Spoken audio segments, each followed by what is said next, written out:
is story time. The Ugly Duckling, retold for easy reading by Lynne Bradbury, illustrated by Petula Stone.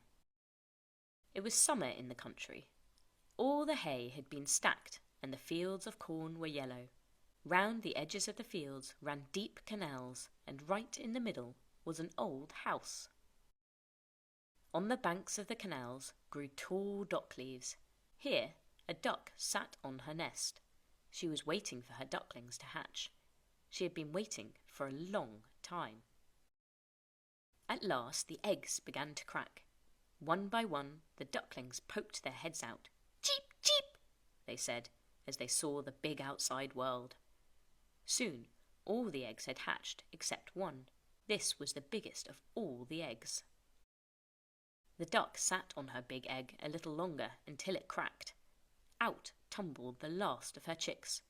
She looked at him and said, "Oh dear, you're so big and ugly." The next day was warm and sunny. The duck took her new family down to the canal. She splashed into the water. One by one, the ducklings followed her. Soon they were all swimming beautifully, even the big ugly grey one. Next, the mother took her ducklings into the duckyard. "Stay close to me and watch out for the cat," she said to them. "And remember to bow your heads to that duck over there." This was the oldest and most important duck in the yard. The duckyard was very noisy. The ducklings walked close to their mother and remembered to bow their heads. The other ducks thought they were all beautiful, except for the big ugly one. The ducklings lived in the yard, but the ugly duckling was very unhappy. The older ducks pecked at him and laughed. He had nowhere to go. One day he ran away. He ran until he came to the great marsh where the wild ducks lived. The duckling was very tired. He lay in the rushes for 2 whole days. Then the wild ducks and some geese came to look at him.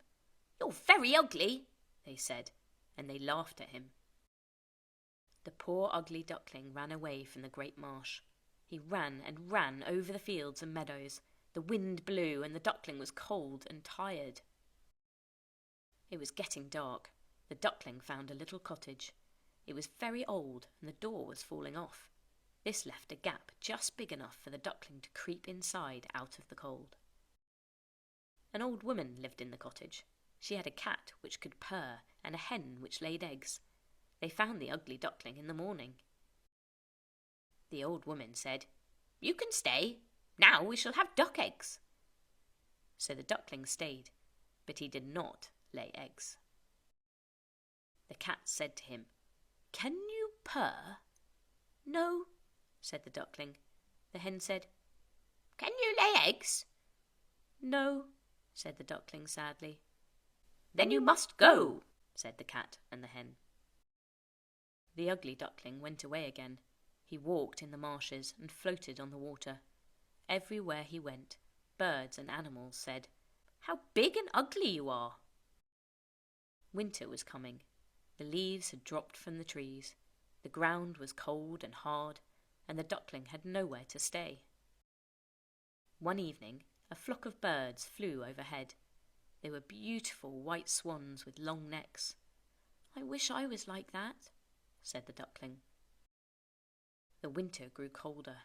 The duckling had to peck at the ice to find water. One night he was so tired he fell asleep on the ice. In the morning a farmer found the duckling. He took him home for his wife to look after. When the duckling was better, the farmer's children wanted to play with him. He was frightened and tried to run away from them. He flew into the milk churn and then landed on a barrel of flour. The children laughed and tried to catch him. The duckling ran far away. He hid among the reeds in the marsh all through the long cold winter. Then the warm spring sun came. The duckling spread his wings. They were strong wings now, and he flew high into the air. He flew over the canal and saw 3 beautiful swans. As he landed, the duckling saw himself in the water. He was not an ugly duckling at all. He was a beautiful white swan. "Come with us," said the other swans.